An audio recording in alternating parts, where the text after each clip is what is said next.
மண்ணெண்ணெய் வியாபாரம் செய்ய வேண்டிய கட்டாயத்துக்கு உள்ளானார் வாவு சிதம்பரம் பிள்ளை. அத்தனை பெரிய லட்சாதிபதியாக இருந்தவர் பிற்காலத்தில் 5க்கும் 10க்கும் துன்பப்பட வேண்டிய சூழ்நிலைக்கு தள்ளப்பட்டார். இந்த தேசத்துக்காக அவர் இழந்தது எல்லையற்றது. பொருளை இழப்பது கூட பெரிய விஷயம் இல்லை நண்பர்களே. வாழ்க்கையை இழப்பது என்பது எவ்வளவு பெரிய துன்பமான ஒன்று. இந்த தேசத்து பிள்ளைகளுக்கு கிரிக்கெட் வீரர்களை நன்றாக தெரிகிறது, சினிமா நடிகர்களை நன்றாக தெரிகிறது, சினிமாவில் கோமாளித்தனம் செய்கிறவர்களை கூட மிக நன்றாக தெரிகிறது, டிவி மெகா சீரியல் வருகின்ற பெண் பிள்ளைகளை எல்லோருக்கும் நன்றாக தெரிகிறது. ஆனால் இந்த தேசத்தின் வரலாற்றில் இரத்த கரைபடிய தங்களை பலி கொடுத்தவர்கள் பட்டியல் 10ல் ஒரு பெயர் கூட பல பேருக்கும் தெரிவதில்லை. இந்த தேசத்துக்காகவே தன்னை அர்ப்பணித்து இழந்து தன் வாழ்க்கையை தொலைத்து விட்ட ஒரு 15 பெயரை எழுது என்று சொன்னால் இந்த நாட்டிலே இருக்கிற எத்தனை இளைஞனாலே இன்றைக்கு எழுத முடியும்? அவனுக்கு கிரிக்கெட் பிளேயர் பெயரெல்லாம் தெரிகிறது, சினிமா நடிகன் பெயரெல்லாம் தெரிகிறது, சினிமாவுடைய படத்திலே என்ன நடந்தது என்பதை பற்றி தெரிந்து கொள்ள வேண்டும் என்கின்ற ஒரு கொலை வெறி தலைவிரித்து ஆடுகிறது. ஆனால் தெரிந்து கொள்ள வேண்டிய தலைவர்களை பற்றி, அவர்கள் வாழ்க்கையை பற்றி எவ்வளவு பேர் தெரிந்து வைத்துக் கொண்டிருக்கிறார்கள்? ஒரே ஒரு கேள்வி கேட்கிறேன். பகத்சிங்குக்கு ஏன் தூக்கு தண்டனை விதிக்கப்பட்டது, பகத்சிங்குக்கு ஏன் மரண தண்டனை விதிக்கப்பட்டது என்பது எத்தனை இந்தியர்களுக்கு தெரியும்? பகத்சிங் என்ற பெயர் தெரியும், 2 பக்கம் அழகான மீசை வைத்த இளைஞனை தெரியும், தலையில் தொப்பி வைத்திருக்கிற அழகான அந்த இளைஞன் எல்லோருடைய மனதிலும் இருக்கிறவன், 2 கண்களில் நெருப்பு உமிழ இருக்கிற பகத்சிங்கின் படம் பல பேர் பார்த்திருப்பார்கள். பகத்சிங் மரண தண்டனை பெற்றார் என்பது தெரியும், பிரிட்டிஷ் ஏகாதிபத்தியம் தூக்கு தண்டனை கொடுத்தது என்பது தெரியும். ஆனால் என்ன காரியத்துக்காக பகத்சிங்குக்கு தூக்கு தண்டனை கிடைத்தது என்பது எத்தனை இந்தியருக்கு தெரியும்? மனசாட்சியோடு சொல்லுங்கள். தன் சொந்த நாட்டின் வரலாறு தெரியாத ஒருவர்கள், தன் சொந்த நாட்டில் யார் தியாகம் செய்தார்கள் என்கிற விவரம் தெரியாதவர்கள் அந்த நாட்டுக்கு விசுவாசமாக இருக்க முடியுமா? பகத்சிங் ரொம்ப இளமையான பிள்ளை, இளமையான வயதில் வாழ்க்கையை இழந்து போன ஒரு வீர புருஷன் பகத்சிங். அவன் என்ன பெரிய தவறு பண்ணினா சார், லாலா லஜபதி ராய் அப்படின்னு ஒரு பெரியவர் இருந்தார். இந்த தேசத்துக்கு பாடுபட்ட விடுதலை குறிப்பிடத்தக்கவர் லாலா லஜபதி ராய். சைமன் கமிஷன் அப்படின்னு ஒரு கமிஷன் லண்டன்ல இங்க வருகிறது ஒரு காரியத்தை செய்வதற்காக. அந்த சைமன் கமிஷனுக்கு கருப்பு கொடி காட்ட வேண்டும் என்று லாலா லஜபதி ராய் தீர்மானிக்கிறார். லாலா லஜபதி ராய் கருப்பு கொடி காட்டிய போது, சைமன் கமிஷனுக்கு எதிராக கருப்பு கொடி காட்டிய போது, கருப்பு கொடி ஆர்ப்பாட்டத்தை அடக்குவதற்காக போலீசார் ஒரு தெரு நாயை அடிப்பது போல லாலா லஜபதி ராயை அடித்தார். மிக உயர்ந்த இடத்தில் இருக்க வேண்டிய லாலா லஜபதி ராயை போன்றவர்கள் தெருவில் இறந்து ஒரு நாயை போல அடிபட்டார்கள். சைமன் கமிஷனுக்கு எதிர்த்து கருப்பு கொடி காட்டினார். எனக்கு இருக்கிற வருத்தம், அன்றாவது பிரிட்டிஷ் ஏகாதிபத்தியம் இருந்தது. பிரிட்டிஷ் ஏகாதிபத்தியத்தை எதிர்ப்பதற்காக ஒரு கருப்பு கொடி காட்டிய லாலா லஜபதி ராயை பிரிட்டிஷ் அரசாங்கம் தன்னுடைய காவல்துறையை வைத்து கண்மூடித்தனமாக அடித்து நொறுக்கியது. நாம் சுதந்திரம் வாங்கிவிட்டோம், ஏதோ ஒரு காரணத்தால் நம்முடைய மத்திய மாநில ஏதோ ஒரு தலைவரை பிடிக்கவில்லை என்று யாராவது கருப்பு கொடி காட்டினால் இன்னமும் போலீசார் லத்தியை வைத்துக் கொண்டு அடிக்கிறார்களே. சொந்த மக்களை அடிப்பது ஒரு சுதந்திர நாட்டில் மரியாதைக்குரிய ஒரு காரியமா? பிரிட்டிஷ்காரன் காலத்திலே அவன் எதிரி, எனவே இந்திய மக்களை அடித்து நொறுக்கினார். சொந்த மக்கள் ஒரு கருத்து வேறுபாடு காரணமாக ஏதோ ஒரு வருத்தத்தில் கருப்பு கொடி காட்டுகிறார்கள், தங்கள் துக்கத்தை தெரிவிக்கிறார்கள் என்றால் அவர்களை அடிப்பதற்கு போலீஸ் கையில் லத்தியை கொடுக்கலாமா? சுதந்திர நாட்டில் மாறி இருக்க வேண்டாமா? ஒரு கருத்து வேறுபாடு காரணமாக மருத்துவர் கருத்தை சொல்லுகிறவர்களை எந்த அரசாங்கமும் அடிமைப்படுத்த முடியாது. பிரிட்டிஷ்காரன் காலத்தில் அது நியாயமாக இருந்திருக்கலாம். எப்படி சொந்த ஆட்சியில் நியாயமாக இருக்க முடியும்? தனக்கு மாறுபட்ட நான் உலகம் முழுவதும் சுற்றி இருக்கிறேன். எந்த நாட்டு போலீஸ்காரனும் கையில் லத்தியோடு இல்லை. சொந்த மக்கள் அடிக்கத்தக்கவர்கள் அல்ல. எக்காரணத்தை முன்னிட்டும் அந்த நாட்டு குடிமக்களை அந்த நாட்டு அரசாங்கம் துன்புறுத்த முடியாது. லாலா லஜபதி ராயை ஒரு தெருநாயை அடிப்பது போல பிரிட்டிஷ்காரர்கள் அடித்தார்கள். சாண்டர்ஸ் அப்படிங்கிற ஒரு பிரிட்டிஷ் தளபதி, DSP, police DSP Sanders, SANDERS, அவன் அடிச்சுட்டான். ஆனால் 3 நாள் அந்த அடியினுடைய வேதனை வலி, அதில் லாலா லஜபதி ராயுடைய உயிர் பிரிந்து விட்டது. அந்த அடி, அந்த வேதனையில், அந்த துக்கத்தில், அந்த அந்த அந்த அந்த தாங்க முடியாத அந்த துயரத்தில் லாலா லஜபதி ராயுடைய உயிர் பிரிந்து விட்டது. லாலா லஜபதி ராயுடைய உயிர் பிரிந்து போன போது சித்தரஞ்சன் தாசனுடைய மனைவி ஒரு அறிக்கை வெளியிட்டார். இந்த நாட்டில் ஆண்மை உள்ள ஆண்களே இல்லையா? இந்த நாட்டில் ஆண்மை உள்ள ஆண்களே இல்லையா? ஆண்மை உள்ள ஆண்கள் இருந்திருந்தால் இப்படி நடக்குமா? இப்படி லாலா லஜபதி ராய் இறந்து போவதற்கு நாம் அனுமதித்திருக்கலாமா? இந்த தேசத்துக்கு பாடுபட்ட ஒரு தலைவன் சாகலாமா என்று சித்தரஞ்சன் தாசனுடைய மனைவி ஒரு கடுமையான வாசகத்தை பயன்படுத்தினார்.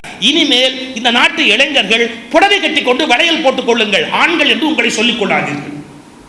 இந்த தேசத்துக்கு என்று வாழ்ந்த ஒரு தலைவன் இறந்து போகிறான், இந்த தேசத்தில் ஆண்மை உள்ளவன் இருந்திருந்தால் இப்படி நடக்குமா என்று கேள்வி கேட்டார்கள்.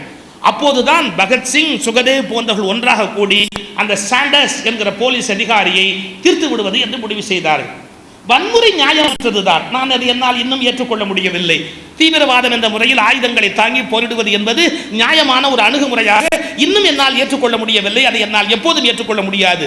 ஆனால் இத்தனை பெரிய துக்கமான சம்பவம் நடந்திருக்கிற போது ஒரு தீவிரமான தன்மையுடைய ஒரு இள ரத்தம் கொதித்திருப்பது ஆச்சரியப்படுவதற்கும் இல்லை. அப்போது பகத்சிங்கை போன்றவர்கள், சுகதேவி போன்றவர்கள் ஒன்றாக சேர்ந்து அந்த சாண்டர்ஸ் என்ற டிஎஸ்பியை முடித்து விடுவது என்று தீர்மானித்தார்கள், முடித்திருக்கிறார்கள். இதனுடைய விளைவாகத்தான் பகத்சிங் அந்த மரண தண்டனை தீர்ப்புக்கு உள்ளாகிறார். அது ஒரு பெரிய ஆச்சரியம். பகத்சிங் நினைத்திருந்தால் மரண தண்டனையிலிருந்து தப்பி இருக்க முடியும். காரணம், அப்போது பிரிட்டிஷ் பிரிவி கவுன்சில் என்று லண்டனிலே இருக்கிறது உச்ச நீதிமன்றம், மிக உயர்ந்த நீதிமன்றம் பிரிட்டிஷ் லண்டன்ல இருக்கிற பிரிவி கவுன்சில்.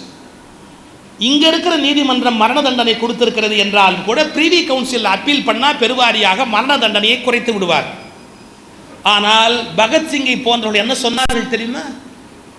ஒரு பிரிட்டிஷ்காரனிடத்தில் கருணை மனு கொடுத்து எங்கள் உயிரை காப்பாற்றிக் கொள்வதை விட நாங்கள் இப்படியே செத்து போக விரும்புகிறோமே ஒழிய ஒரு பிரிட்டிஷ்காரனிடத்தில் நாங்கள் கருணை மனு கொடுத்து எங்கள் உயிரை பிச்சை எடுத்து காப்பாற்றிக் கொள்ள விரும்பவில்லை. இவ்வளவு மானமுடைய இளைஞர்கள் இந்த தேசத்துக்கு உயிரை கொடுத்திருக்கிறார்கள். இந்த சுதந்திரம் சும்மா கிடைத்ததா? இன்றைய இளைஞர்கள் என்ன செய்கிறார்கள்? பகத்சிங்கை போன்றவர்கள் தங்கள் உயிரை கொடுத்து இந்த தேசத்தை மீட்டார்கள். இன்றைய தேசத்தின் இளைஞர்கள் 15 வயது முதல் 20-30 வயது வரை இருக்கிற இளைஞர்கள் டாஸ்மாகில் விழுந்து கிடக்கிறார்களே ஒழிய, நடுத்தெருவில் விழுந்து கிடக்கிறார்களே ஒழிய தேசத்துக்காக சுடப்பட்டு விழுந்தார்களா?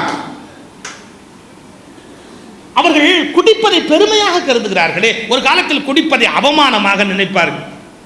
10 பேர் பார்க்கும்படியாக ஒரு மதுக்கடைக்குள்ளே நுழைவதை ஒரு பெரிய வெட்கக்கேடாக நினைப்பார்கள். இன்றைய இளைஞர்கள் பள்ளிக்கூடத்தில் 10th பரீட்சை முடித்ததற்கு அடையாளமாக வாழுகிற இளைஞன் வெட்கம் இல்லாமல் குடிக்கிறான்.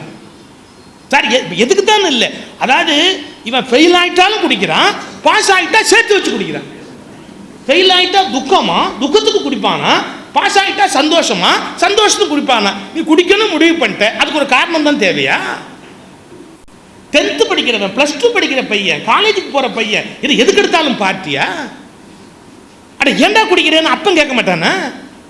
ஏண்டா உனக்கு கொடுக்குற காசு எடுத்துட்டு போய் குடிக்கிறியே, ஏண்டா குடிக்கிற? அவர் அப்பா கேட்க வேண்டாம். அவர் வீட்டில் எவ்வளவு கீழ்மையான ஒரு வாழ்க்கைக்கு போயிருக்கு. பகத்சிங்கை போன்ற இளைஞன் எப்படி இருக்கிறான்? இந்த தேசத்துக்காக ரத்தத்தை கொடுத்துருக்கிறான்.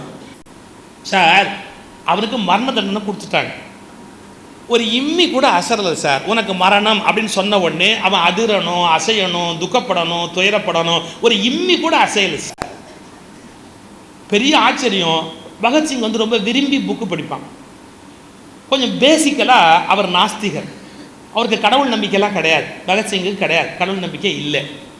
அவர் சிறையில் இருக்கும்போது அவர்கிட்ட சொல்கிறாங்க, பாரு, எப்படியோ நீ மரணம் அடைய போகிற, அதுக்கு முன்னாடி ஒரு ஆறுதலுக்காவது நீ சாமியை கும்பிட்டுக்கோ, அது உனக்கு நல்லது அப்படின்னு. அவன் ஒரே ஒரு வார்த்தை சொன்னான், நான் இது நாள் வரை எப்படி இல்லையோ அப்படி என்னை நான் மாற்றிக்கொள்ள விரும்பவில்லை. ஏன்னா நான் சாகிற போது பயந்துக்கிட்டு சாமியை கும்பிட்டேன்னா இவ்வளோ நாள் கும்பிடாது தப்பாக போயிடும். ஏதோ என்னை காப்பாற்றிக்கிறதுக்காக நான் கும்பிட்டேங்கிற மாதிரி ஆகிடும். என்னை பொறுத்த அளவில் கும்பிடணுங்கிற எண்ணம் இல்லை. எதிர்த்து அவன் பிரச்சாரம் பண்ணுறது இல்லை. நாத்திகமாக கடவுளை கேலி பண்ணியும் பேச மாட்டான். ஆனால் அவனும் கடவுளை கும்பிடுவது என்ற பழக்கம் அவனுக்கு கிடையாது. பகத்சிங்க்கு அவங்க அப்பாலாம் எப்படியாவது காப்பாற்றலான்னு ட்ரை பண்ணுறாரு. ஆனால் அப்படி கருணை மனு கொடுக்கக்கூடாதுங்கிறதுல அவன் ரொம்ப உறுதியாக இருக்கிறான். என்ன பெரிய ஆச்சரியம்னு கேட்டால் நம்பவே முடியாத ஆச்சரியம்.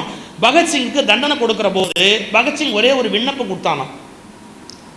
என்ன நீங்கள் ஒரே ஒரு காரியம் பண்ணுங்க, தூக்கில் தொங்க விட்டு மரண தண்டனை கொடுக்கறத ஒரு பழக்கமாக வச்சுருக்கீங்க, ஆனால் தயவுசெய்து என்னை தூக்கில் தொங்க விடாதீங்க, நேராக துப்பாக்கியில் வச்சு சுட்டுடுங்க.